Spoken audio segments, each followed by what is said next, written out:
Te Deum laudamus.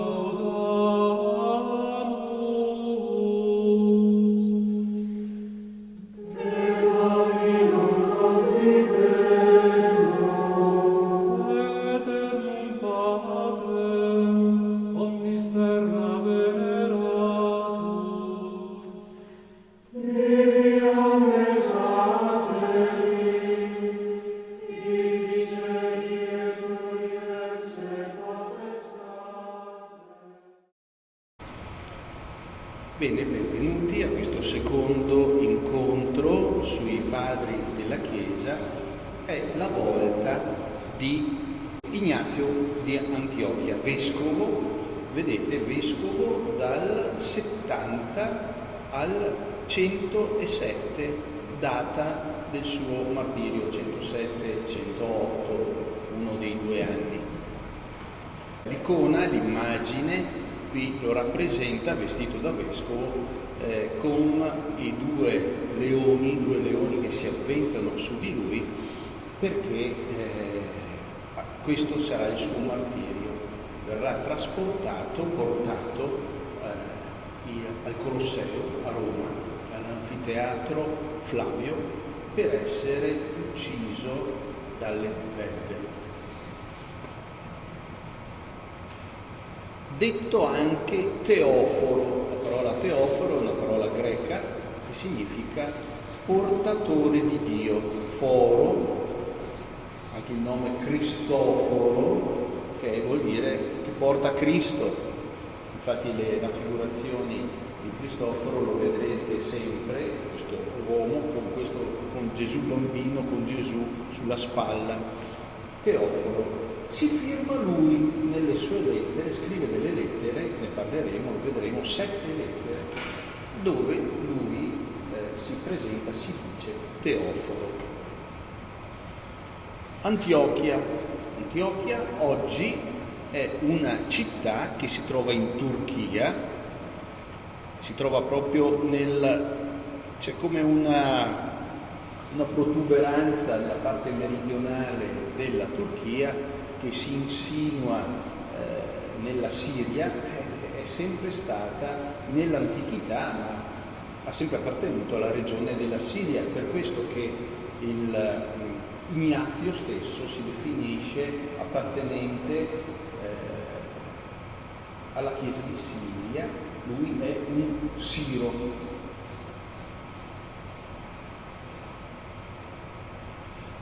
Era il terzo vescovo della Chiesa della Comunità Cristiana di Antiochia, dopo Evodio, che è il suo immediato predecessore, e udite, la tradizione dice che il primo vescovo della città di Antiochia fu proprio San Pietro. Prima di andare a Roma fu vescovo di Antiochia. Antiochia è una città importantissima. Nel primissimo tempo, nelle primissime comunità cristiane, erano 3 le grandi metropoli dell'impero romano, ma anche le 3 comunità cristiane più importanti dei primissimi decenni. Vi ho già accennato la volta scorsa come presto Gerusalemme scompare per importanza. Si aggiungerà, ma non ancora, è troppo presto, si aggiungerà Costantinopoli, e ci sono queste 3 città importanti e 3 comunità cristiane importanti: Antiochia in Siria, Alessandria d'Egitto e poi Roma. Antiochia, se ne parla già negli Atti degli Apostoli. Sappiamo che era una comunità cristiana fiorente. Dopo la persecuzione che era scoppiata al tempo di Stefano, i cristiani erano arrivati in Fenicia, a Cipro e anche ad Antiochia. Anzi, proprio alcuni cristiani ad Antiochia che provenivano da Cipro e dal Mediterraneo, dalle coste della Cirenaica, ecco che predicano comunque ai greci, e un gran numero di loro crede E la comunità di Antiochia è variopinta, c'è questa novità particolare degli inizi, cioè che non ci sono soltanto dei giudei, degli ebrei che diventano cristiani, ma ecco che ad Antiochia accade questo, che per la prima volta ci sono anche appartenenti alla tradizione e alla cultura, al mondo greco, ellenistico, che diventano cristiani. E questo crea un certo imbarazzo anche agli apostoli che era fuori dai loro schemi, e vedremo che invieranno proprio gli apostoli, invieranno in missione Barnaba per cercare di capire cosa sta succedendo, ed è un passaggio bellissimo, di fondamentale importanza. Barnaba che arriva lì come per tirare le orecchie a questa comunità, dicendo: ma cosa state facendo? Vedendo le grandi opere che lo Spirito aveva suscitato, Barnaba e tutti gli apostoli e il cristianesimo dei primissimi decenni sono costretti ad allargare l'orizzonte, ad accorgersi che è proprio vero, che allora il cristianesimo non è soltanto uno sviluppo del mondo e della religione ebraica, ma è per tutti. Barnaba poi sapete andrà a chiamare Paolo, qui intanto era nella città di Tarso, era tornato nella città di Tarso, lo chiama e dice: vieni a darmi una mano, perché qui è una cosa che è meravigliosa, una cosa nuova. E Paolo andrà a dare una mano a Barnaba ad Antiochia, e proprio lì per la prima volta i cristiani saranno chiamati cristiani. Perché e come venivano chiamati e definiti prima? Non c'era la necessità di chiamarli, anche se, a dire il vero, veniva chiamata la via. Io sono la via, la verità e la vita. Ecco, la via, i cristiani, la Chiesa chiamava se stessa in quei tempi la via. Lì svolsero la loro prima missione Barnaba e Paolo assieme, vi ho già detto, e da lì, ecco, dopo un po' di tempo, saranno inviati proprio dalla comunità di Antiochia per il loro primo viaggio missionario nelle regioni di quella che noi chiamiamo Turchia oggi, nella parte centrale.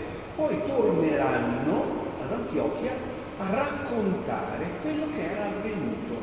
Quindi questo è particolare per dirvi che la comunità di Antiochia non era una comunità cristiana, una chiesa di secondaria importanza. Ignazio è proprio vescovo di questa importantissima comunità cristiana. E veniamo a lui, cresciuto in un ambiente pagano, convertito. Queste notizie sono dalla tradizione, perché vedremo tra poco la storia, i dati della storia, i dati certi. Qui sono ancora le cose tramandate oralmente dalla tradizione, convertito in età adulta dall'incontro con l'Evangelista Giovanni, e viene poi nominato, ecco questo è un dato storico, nel 70 nominato vescovo della città. La storia ne parla uno storico del IV secolo, quindi un paio di secoli dopo, Eusebio di Cesarea, che scrive un importante testo, la storia ecclesiastica. Questa è la copertina di un'edizione non di quel tempo lì, evidentemente. Dedica un intero capitolo della sua opera a Ignazio, alla vita e all'opera di Ignazio. E lui scrive che Ignazio fu inviato dalla Siria a Roma, ecco dove abbiamo la notizia anche del suo martirio, per essere gettato in pasto alle belve. E qual era il motivo? La sua testimonianza resa a Cristo. Questo avveniva durante il regno dell'imperatore Traiano, che è imperatore dal 98 al 117, noi sappiamo, da altre fonti che Ignazio troverà la morte al 10° anno del regno di Traiano, quindi 107-108, quando Ignazio aveva 84 anni, quindi un vecchietto che fastidio dava, un vecchietto ormai alla fine della vita all'impero. Bella domanda. Fatto sta, qui si potrebbero fare molte considerazioni, ma stiamo ai fatti. Fatto sta che evidentemente dava fastidio e probabilmente si voleva anche dare un segno eclatante, un segno importante alle comunità cristiane dell'Oriente, ma anche alla comunità cristiana di Roma, questo sacrificio, questa eliminazione di questa figura, di Ignazio. Le sue spoglie sono raccolte da alcuni fedeli da Roma, vengono riportate ad Antiochia e sepolte nel cimitero di una chiesa fuori dalla porta, di una delle porte della città di Antiochia. Ma quelle zone lì poi tra il 630 e il 650 vengono occupate, conquistate dagli arabi musulmani, e allora molte reliquie, non solo le spoglie di Ignazio, ma moltissime altre reliquie vengono portate via per cercare di custodirle in parti più sicure. Le spoglie di Ignazio tornano a Roma. I viaggi che Ignazio ha fatto da vivo e anche da morto, presso la Basilica di San Clemente, quella dove sono custodite anche le spoglie della prima figura che abbiamo trattato la volta scorsa, proprio San Clemente Romano. Se vi ricordate, in quell'occasione avevo già accennato alle spoglie lì custodite proprio di Sant'Ignazio. Una parte del cranio è invece custodita in una chiesa moderna nella periferia meridionale di Roma, nella chiesa a lui dedicata, Sant'Ignazio di Antiochia. Il viaggio, torniamo a Ignazio, mentre lo portano attraverso l'Asia, sotto la custodia strettissima delle guardie, che nella lettera che lui scrive ai Romani definisce 10 leopardi, mentre cammina, lo trasportano a piedi, rinsalda nella fede, incontra le comunità cristiane lungo il tragitto, rinsaldandole nella fede con prediche, esortazioni e vedremo anche con delle lettere. Raccomandava soprattutto di stare in guardia nei confronti delle eresie, che allora cominciavano a moltiplicarsi, e ammoniva invece di non abbandonare, di non staccarsi dalla tradizione apostolica. Ecco, eresie e tradizione apostolica. Che cos'è l'eresia? Usando questa parola a molti viene l'orticaria. Perché? Perché la questione della dottrina, perché l'eresia va sempre di pari passo con una dottrina. Infatti qui ho riportato la definizione: una dottrina diversa rispetto alla verità di fede proposta dalla Chiesa Cattolica come rivelata da Dio. Già questa definizione a molti fa venire l'orticaria, perché parlare di dottrina, insomma, la dottrina è una cosa rigida, è una cosa teorica, che irrigidenta, però ho voluto in qualche modo rispondere a questa obiezione, accolgo questa obiezione, però fin dagli inizi, già nelle lettere di San Paolo, ma addirittura anche dentro il Vangelo. Allora, noi troviamo già nelle lettere di San Paolo la preoccupazione di contestare coloro che si discostano dalla tradizione riguardo alla figura di Gesù. Perché di Gesù, anche Gesù chiederà nel Vangelo: chi dice la gente che io sia? E di lui si poteva dire tutto e il contrario di tutto, ma dire che, come i giorni nostri, anche delle pubblicazioni che vanno per la maggiore, anzi, queste obiezioni, queste teorie, esistevano problemi, questioni a riguardo della realtà di Gesù, che era solo un uomo, che magari o era solo Dio, oppure di tutto e di più, partono fin dall'inizio. E Paolo, vi cito qui semplicemente a mo' di esempio, perché in realtà tanti sono i passi, nella lettera ai Galati. La lettera ai Galati dirà: mi meraviglio che così presto voi passiate da colui che vi ha chiamati mediante la grazia di Cristo a un altro Vangelo, diverso da quello che vi ho predicato io, altre idee, altre usanze, altre pratiche, altri giudizi e considerazioni nei confronti di Gesù.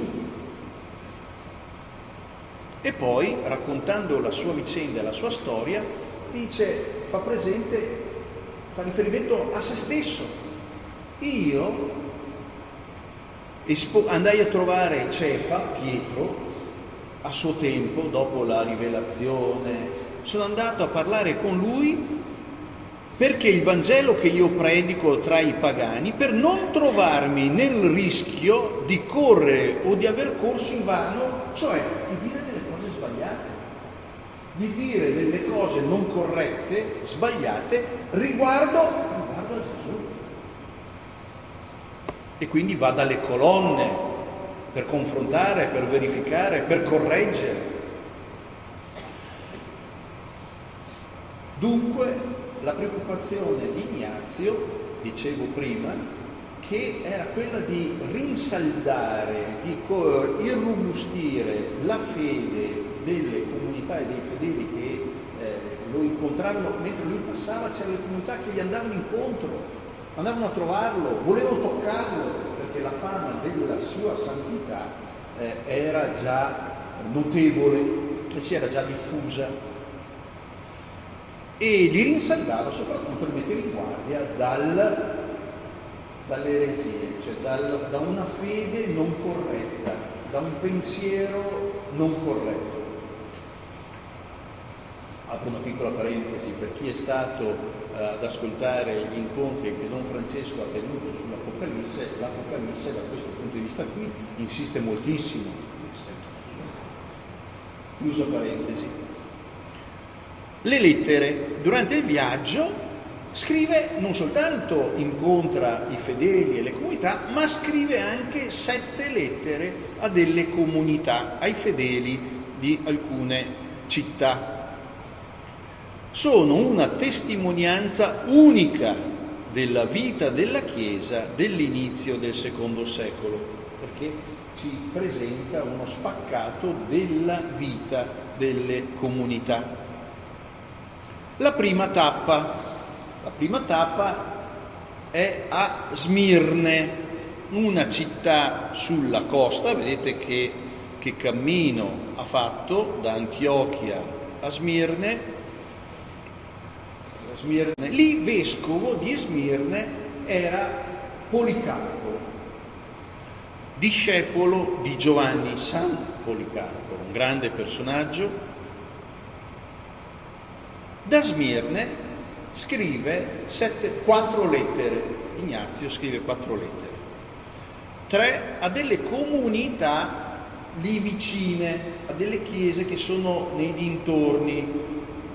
Certamente era passato di là e ora che era a Smirne scriveva alle comunità già visitate, già incontrate, la comunità di Efeso, la chiesa di Magnesia, e la chiesa di Tralle. Le trovate e vedete lì. Che cosa scrive? Le ringrazia per le numerose testimonianze di affetto e di vicinanza nelle sue fatiche, nei suoi travagli, nella sua sofferenza. La quarta lettera la scrive ai Romani, quindi 3 lettere le scrive alle comunità che ha già incontrato. Ai Romani, comunità che incontrerà alla fine del suo viaggio. Cosa scrive ai Romani? Questo vale la pena recuperarlo perché supplicava i fedeli cristiani romani, li supplicava di non privarlo con la loro intercessione, di non intercedere presso i funzionari, l'imperatore. Evidentemente questo ci dice che la comunità cristiana di Roma era già presente anche a livelli importanti della società romana, perché se poteva influire sulla decisione di risparmiargli la vita, vuol dire che era possibile influenzare in qualche modo, avevano gli agganzi giusti. Supplicava di non privarlo del martirio, tanto da lui desiderato e sperato. E allora ho detto, invece che stare lì a fare il riassunto, vi leggo alcuni passaggi della lettera ai Romani che sono molto istruttivi. Dalla Siria sino a Roma combatto con le fiere, per terra e per mare, di notte e di giorno. A chi si riferisce? Ai 10 sgherri che lo accompagnavano e che lo tenevano legato in catene, l'84enne. Legato a 10 leopardi, il manipolo dei soldati. Beneficati diventano peggiori. Per le loro malvagità mi alleno di più, ma non per questo sono giustificato. Potessi gioire delle bestie per me preparate e mi auguro che mi si avventino subito. Le alletterò perché presto mi divorino e non succeda, come per alcuni, che intimorite non li toccarono. Se incerte non volessero, le costringerò. Perdonatemi, so quello che mi conviene. Come se si immagina chi sta leggendo e dice, ma sto qua è fuori di testa, perdonatemi. Sono nel pieno uso delle mie facoltà, so quello che mi conviene. Ora, soltanto ora, incomincio ad essere un vero discepolo. Nulla di visibile e di invisibile abbia invidia perché io raggiungo Gesù Cristo. Il fuoco, la croce, lui non sa che cosa lo aspetta, se crocifisso, se bruciato, questi erano i supplizi che venivano utilizzati per divertire la popolazione nell'anfiteatro, perché erano gli spettacoli, faceva parte dello spettacolo. Il fuoco, la croce, le belve, le lacerazioni, gli strappi, le slogature delle ossa, le mutilazioni delle membra, il pestaggio di tutto il corpo, i malvagi tormenti del diavolo vengano su di me, perché voglio solo trovare Gesù Cristo. Ma in che modo? Qual è il legame fra questo supplizio e il suo diventare discepolo? E lo dice poco prima. Scrivo a tutte le chiese e annunzio a tutti che io muoio volentieri per Dio, se voi non me lo impedite. Vi prego di non avere per me una benevolenza inopportuna. Lasciate che io sia pasto delle belve per mezzo delle quali mi è possibile raggiungere Dio. Ecco qua che si capisce, si incomincia a introdurre la comprensione di che cosa intende. Sono frumento di Dio, macinato dai denti delle fiere per diventare pane puro di Cristo. Lui fa un'analogia. Cristo e l'Eucaristia, il frumento macinato, una vita macinata e se stesso. Quindi dici divento discepolo, cioè imito Gesù, che questo è il compito del vero discepolo, del fedele, imitare Gesù, aderire, identificarsi con Gesù. E lui dice, non ho occasione migliore per identificarmi con la sua morte, con la sua fine.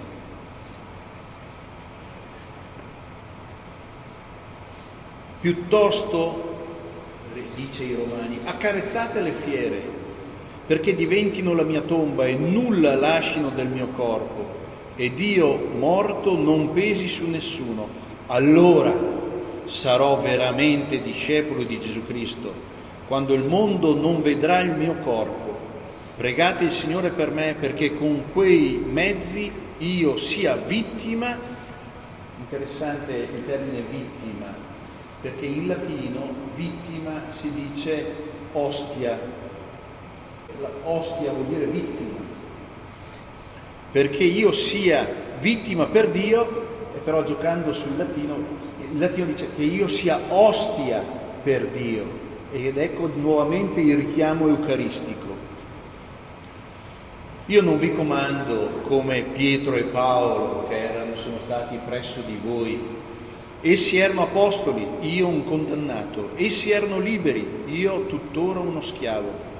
Ma se soffro, sarò affiancato in Gesù Cristo e risorgerò libero in Lui. Ora incatenato imparo a non desiderare nulla. La seconda tappa a Troade, un porto dove erano già passati anche negli Atti degli Apostoli. A Troade era già passato anche Paolo più volte, e da lì scrive altre 3 lettere alla chiesa di Filadelfia, a quella di Smirne, dove era appena stato. Chiede che invino le lettere sue, anche quelle precedenti, ad Antiochia, alla sua comunità di Antiochia, alla sua comunità di Siria, e comincia tutta una serie di ringraziamenti nei confronti della chiesa di Siria, che si congratulassero, che salutassero e si congratulassero con la comunità di Antiochia, che aveva sopportato con coraggio le persecuzioni che ora erano passate. La terza lettera la scrive al vescovo di Smirne, Policarpo, e aggiungendovi anche delle interessanti direttive. Policarpo era giovane ed era vescovo, e lui, Ignazio, scrive come da vecchio vescovo a un giovane vescovo, gli dà delle indicazioni, gli dà dei suggerimenti, e in tutto questo dà anche delle direttive per esercitare il ministero episcopale, e gli dà anche un compito, una responsabilità, dicendogli: guarda che adesso la comunità di Antiochia, che era lontanissima, avete visto, rispetto a Smirne, è senza il suo vescovo. Dagli un occhio, tu che sei un uomo santo di cui mi fido, ecco, riconoscendolo uomo pienamente apostolico, da buon pastore gli affida la sua comunità di Antiochia, certo che Policarpo ne avrebbe avuto cura. Da queste lettere, dall'insieme delle lettere, si percepisce la freschezza della fede della generazione che aveva conosciuto ancora gli apostoli, e in queste lettere si sente anche tutto l'amore ardente di un grande santo. La terza tappa fatta per terra, fatta per mare, sarà Roma, nell'anfiteatro Flavio Colosseo, che era appena stato costruito, Era nuovo. Sì, perché è proprio del primo secolo, negli anni 70, 80, in quegli anni lì viene costruito il Colosseum. E viene dato in pasto alle bestie feroci durante i festeggiamenti in onore dell'imperatore che aveva appena vinto in Dacia. La Dacia è la regione dell'attuale Romania. Il contenuto di queste lettere, perché della vita di Ignazio sappiamo quello che vi ho detto, ma abbiamo queste 7 lettere. Che cosa viene a galla da queste 7 lettere? Prima di tutto il suo ardente amore a Cristo. Nessun padre della Chiesa ha espresso con la sua intensità il desiderio di unione con Cristo e il desiderio della vita in Lui. Alcuni passaggi della lettera ai Romani, avete visto quei passaggi che vi ho letto. In Lui confluiscono 2 sottolineature spirituali, quella di Paolo, tutta tesa all'unione con Cristo, e quella di Giovanni, concentrato sulla vita in Lui, in Cristo. Quindi con Cristo, in Cristo. Le 2 proposizioni sottolineano 2 aspetti diversi, ma possono essere compresenti. Pensate alla preghiera che durante la messa facciamo per Cristo, con Cristo, in Cristo. Io immagino molto spesso i fedeli percepiscono quasi come una filastrocca, e forse anche noi preti rischiamo a volte di dirla come una filastrocca.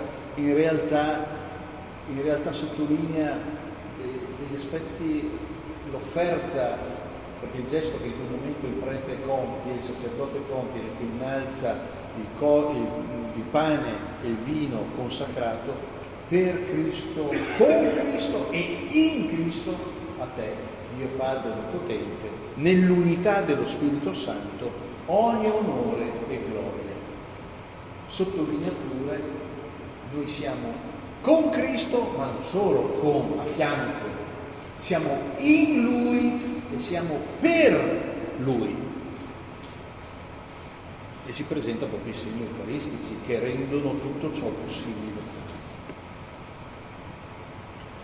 Entrambe queste sottolineature, la spiritualità di Paolo e la spiritualità di Giovanni, entrambe portano alla imitazione di Cristo.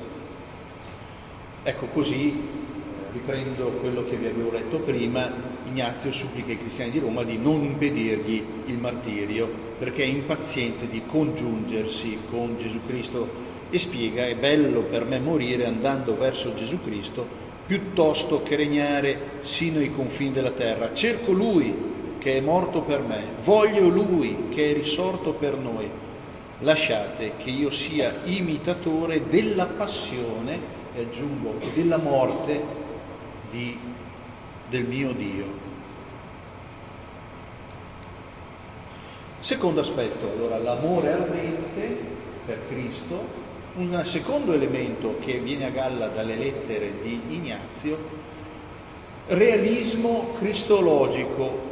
Cosa vuol dire? Realismo, in realtà, cristologico si riferisce a Cristo, e cioè la attenzione, la sottolineatura della incarnazione del Figlio di Dio e alla sua vera e concreta umanità. Scrive nella lettera alla comunità di Smirne dicendo: Cristo, Gesù Cristo, è realmente della stirpe di Davide, realmente nato da una vergine, realmente fu inchiodato per noi. Questa sottolineatura del realismo, che Cristo non è una teoria, ma è veramente incarnato uomo. Qui vi accenno qualche cosa che evidentemente ritorna più avanti, ve lo anticipo qui. Vi ho detto le 3 comunità importanti: Roma, ma in Oriente Alessandria d'Egitto e Antiochia. Erano delle comunità importanti, avevano dei dottori, degli intellettuali, dei grandi teologi, sia una comunità che l'altra, ma queste due comunità e i dottori sapienti sottolineavano di Gesù. Antiochia sottolineava proprio di più l'aspetto corporeo, carnale, concreto, umano di Gesù. Alessandria, più legata, Antiochia è più orientale, legata un po' al mondo orientale, ma Alessandria invece è, lo dice già il nome, è invece legata a tutta la cultura greca, e la cultura greca è molto più, lavora molto di più di fantasia, scusate, dal punto di vista filosofico, concettuale. Allora, di Gesù, Alessandria ha sempre sottolineato di più l'aspetto divino, e quindi il suo legame con Dio, la sua natura divina. Si verificheranno degli scontri durissimi fra la comunità e i teologi di Antiochia e i teologi di Alessandria.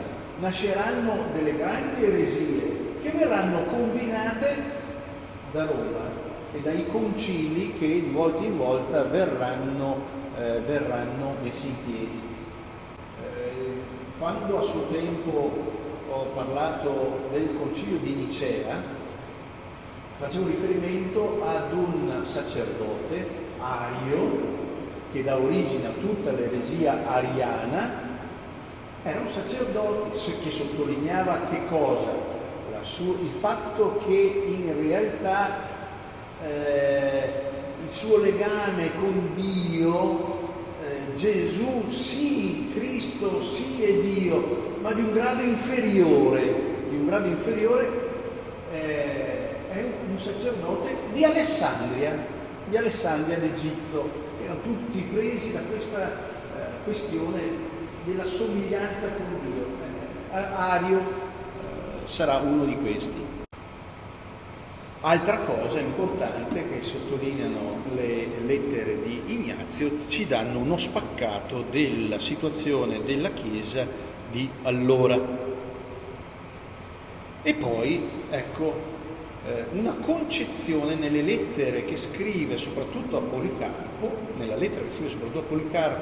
parlando dell'Episcopato, di come deve svolgere il suo ministero, dà una concezione cosiddetta monarchica dell'Episcopato, e cioè certamente compare la tripartizione del sacerdozio, del ministero ordinato, vescovo, presbiteri, i preti e i diaconi, ma lui sottolinea che il vescovo deve presiedere al posto di Dio. Questo vescovo avrebbe esercitato l'autorità su molti sacerdoti. Questo, il governo del vescovo, il ruolo del vescovo garantiva l'unità della Chiesa, l'unità della comunità cristiana. Ignazio auspicava una nuova organizzazione della Chiesa cristiana in cui un solo vescovo presiedesse al posto di Dio. Questo non vuol dire, ecco, mi sono permesso di aggiungere, che allora si dà spazio alla tirannide oppure all'arbitrio. Anche qui, quando si parla di queste cose, anche qui si cammina sui carboni ardenti, perché molti pruriti vengono addosso a molte persone, quasi che, però all'interno della Chiesa, della comunità cristiana, parliamo anche di noi, quando è che nascono le contrapposizioni fra le diverse funzioni? Quando da una parte o dall'altra si concepisce il ruolo, il ministero, la funzione, il servizio come potere, come un'occasione per far valere sugli altri o contro gli altri il proprio potere. Questo vale per chi ha la responsabilità magari di guida. Il problema del potere riguarda anche l'ultima ruota del carro. Dagli la responsabilità della pagina, guai a chi gliela tocca. La questione del potere non riguarda soltanto alcuni che magari sono al vertice della gerarchia o delle piccole gerarchie, ci riguarda tutti. Riguarda tutti. Guai chi mette il dito sulle cose mie. E sono guai. Contro i docetisti, ecco qui richiamo quello del realismo cristologico a cui avevo fatto riferimento prima. Chi erano i docetisti? Erano dei cristiani che però avevano un'idea, dicevano che la passione del Figlio di Dio fosse stata solo apparente, perché Dio, se Gesù è Dio non può patire. Dio è impassibile e quindi sulla croce cosa è successo? Durante la passione che cosa è successo? È apparente, è un'apparenza. Uso un termine che i teologi si rivoltano sulla tomba, ha fatto finta. Però ne va di mezzo che allora è l'incarnazione, ne va di mezzo anche l'incarnazione. Quando Ignazio parla della morte di Cristo per noi, è interessato a confermare la realtà della sua passione, il realismo. Egli conosce anche il significato sacrificale della morte di Cristo ed anche espiatorio, il carattere espiatorio. In forza del suo fortissimo desiderio di imitarlo, si spinge a intravedere un valore analogo anche nella propria morte. Insomma, Gesù, se avesse fatto finta di patire, viene meno tutto il suo aspetto di morte reale anche per noi, a favore nostro, e l'aspetto di sacrificio e di sacrificio espiatorio. Allora, anche oggi questo aspetto incontrava ostacoli e difficoltà nell'antichità, ne incontra anche oggi. Quando si entra in una chiesa nel mondo tedesco o centro europeo, una chiesa protestante si distingue e si riconosce rispetto ad una chiesa cattolica immediatamente per un particolare. Sapete qual è? Non ci sono immagini, è vero, non c'è la Madonna, è vero, Non c'è il Cristo in croce. non c'è l'altare. L'altare in tutte le chiese cattoliche è posto ben visibile, o appoggiato al muro a un tempo, o in mezzo. Nelle chiese protestanti non c'è l'altare, perché la sottolineatura è la parola, il culto, il rito, perché noi con sull'altare si sacrificava l'agnello, i buoi, eccetera, eccetera, eccetera, eccetera. E qual è il sacrificio che si compie sull'altare? Quello che è accaduto all'ultima cena, il sacrificio dell'ultima cena. Gesù sacrifica se stesso l'ultima cena, offrendo se stesso e il gesto eucaristico. Per la Chiesa cattolica e per la Chiesa dei primi 1500 anni, la messa è la riproposizione dell'ultima cena, la riproposizione anche di quello che è accaduto nell'ultima cena. Ecco perché l'altare, ed ecco perché il sacrificio è Gesù che nel segno del pane e del vino si sacrifica ancora, la contemporaneità del sacrificio, offre se stesso e si dà in nutrimento a noi, a chi si accosta.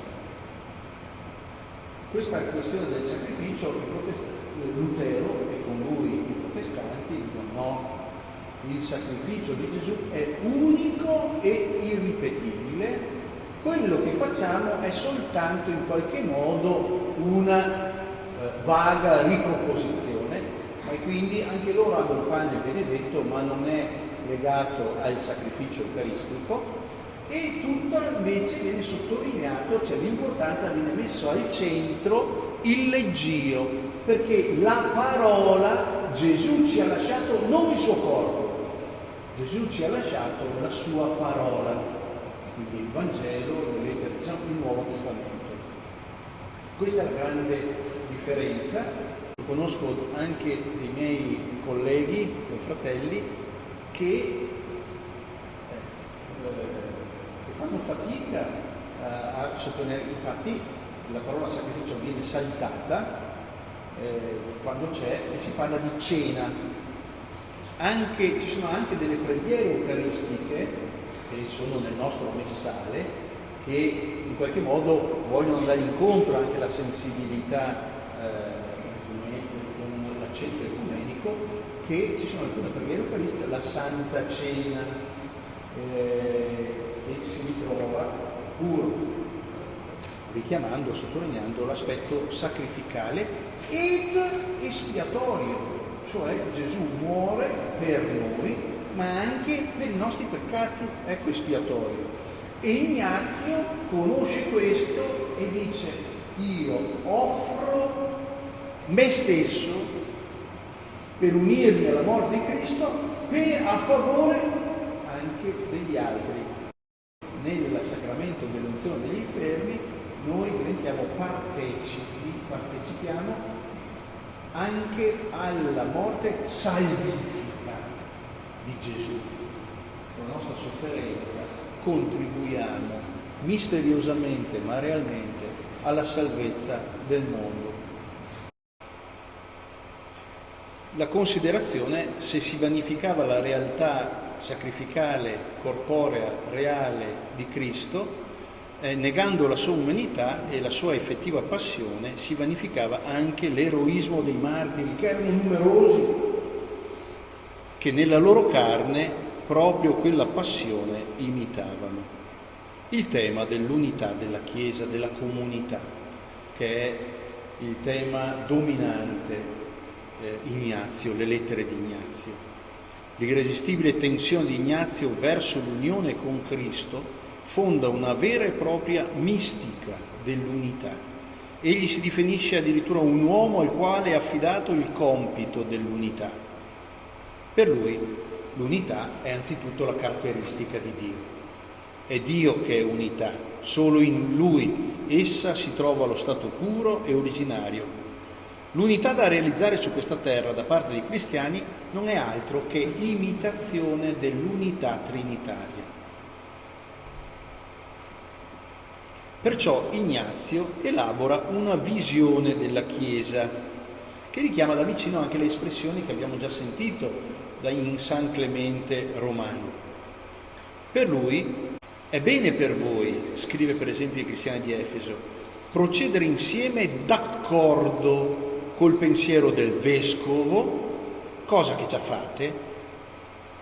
Accordo è una parola che si usa nella musica, giusto? Che è un insieme di corde.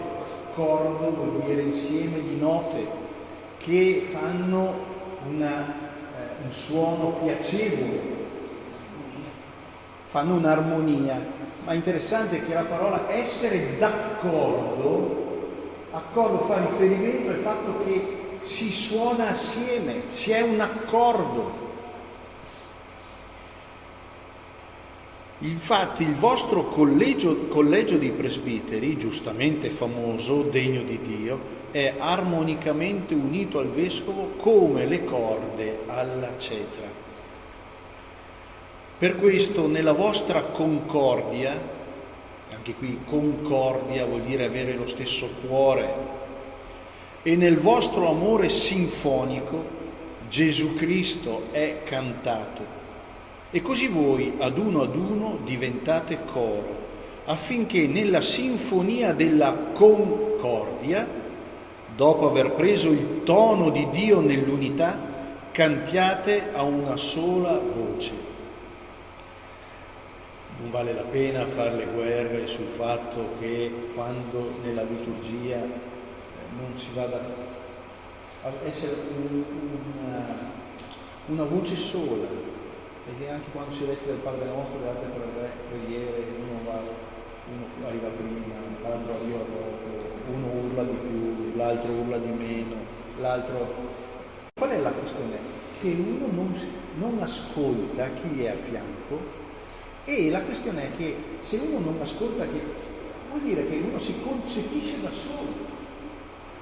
Ognuno va per conto suo, perché? Perché ci concepiamo da soli, non insieme. Ecco la questione. Ecco l'accordo, il coro, la sinfonia. Cantate a una sola voce. Cantate una sola voce perché siete uno. Dice San Paolo, non c'è più tra voi né giudeo né greco, né schiavo né libero, né uomo né donna, siete uno, non dice una cosa, siete uno in Cristo. Siamo Cristo. Non intraprendete nulla di ciò che riguarda la Chiesa senza il Vescovo, senza il desiderio di comunicare a chi ha la responsabilità dell'unità. Il Vescovo ha la responsabilità dell'unità, e così il Papa, e così il parroco all'interno di una comunità cristiana. E a Policarpo confida: io offro la mia vita per quelli che sono sottomessi al Vescovo, ai presbiteri, ai diaconi, possa io con loro aver parte con Dio. Lavorate insieme gli uni per gli altri, lottate insieme, correte insieme, soffrite insieme, dormite e vegliate insieme come amministratori di Dio, lo sta dicendo al Vescovo, ai presbiteri, ai diaconi, suoi assessori e servi. Cercate di piacere a colui per il quale militate e dal quale ricevete la mercede. Nessuno di voi sia trovato disertore, il vostro battesimo rimanga come uno scudo, la fede come un elmo, la carità come una lancia, la pazienza come un'armatura. La struttura gerarchica e la comunione dei credenti. Nelle lettere di Ignazio c'è questa dialettica costante e feconda tra i due aspetti caratteristici della vita cristiana, della comunità cristiana, la struttura gerarchica, ma dall'altra parte il fatto che siamo tutti uguali. L'unità fondamentale che lega fra loro tutti i fedeli in Cristo. I ruoli non si contrappongono, al contrario, l'insistenza sulla comunione dei credenti tra loro e coi propri pastori è continuamente richiamata attraverso immagini e analogie, la cetra, le corde, l'intonazione, il concerto, la sinfonia. Certo, il vescovo ha una responsabilità specifica, sua propria. I presbiteri hanno una loro responsabilità propria, specifica, nell'edificazione della comunità, come è vero. È inutile che ci nascondiamo dietro a un dito. Quindi c'è un compito, una responsabilità propria, e deve esserci. Ma vale anzitutto per loro l'invito all'amore e all'unità. Siate una cosa sola, riprendendo la preghiera di Gesù nell'ultima cena, un'unica supplica, un'unica mente, un'unica speranza nell'amore, accorrete tutti a Gesù Cristo come all'unico Tempio di Dio, come all'unico altare, Egli è uno, e procedendo dall'unico Padre è rimasto a Lui unito e a Lui è ritornato nell'unità. Lui afferma per la prima volta, è lui che parla per la prima volta di Chiesa cattolica non nel senso confessionale, ma nel senso di aperta, universale e aperta a tutti. Il primato della Chiesa di Roma, è lui che in lui si ritrova per la prima volta, dice la comunità, la Chiesa di Roma che presiede nella carità. E qui in termine si cita gli uni per sottolineare il primato papale di Roma fin dagli inizi, si cita questo Ignazio di Antiochia, gli altri, anche gli ortodossi, per dire ma intendeva nella carità, nell'amore, non dal punto di vista giuridico, istituzionale, organizzativo.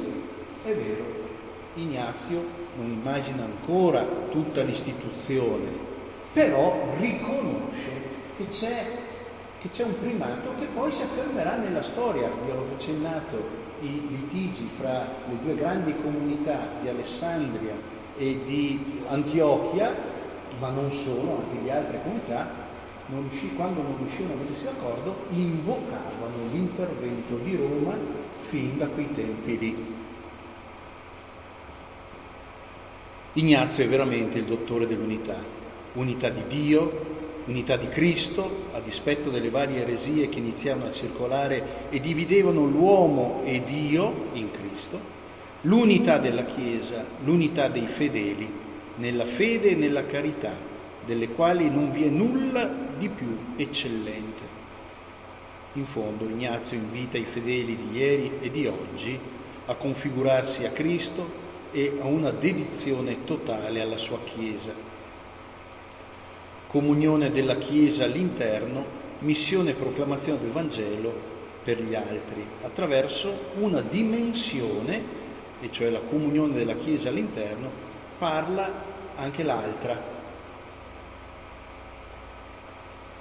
Implorando dal Signore, e qui concludo, mi avvio a concludere, implorando dal Signore questa grazia di unità, l'augurio che conclude la lettera ai cristiani di Tralli, lui dice: amatevi l'un l'altro con cuore non diviso.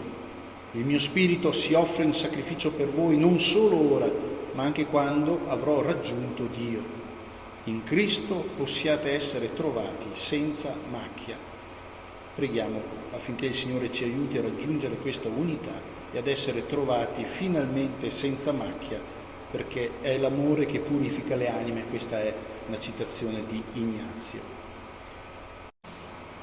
Vi invito a pregare, oggi festa della Madonna di Lourdes, ecco, la preghiera dell'offerta, anche la comunione all'interno. Ecco, mi sembrava che questa preghiera esprima bene anche quello che Ignazio ci dice, ci raccomanda anche a noi, la comunione e la missione. Maria, tu sei la madre di Cristo, madre della comunione che tuo Figlio ci dà come dono sempre nuovo e potente, che è un gusto di vita nuova.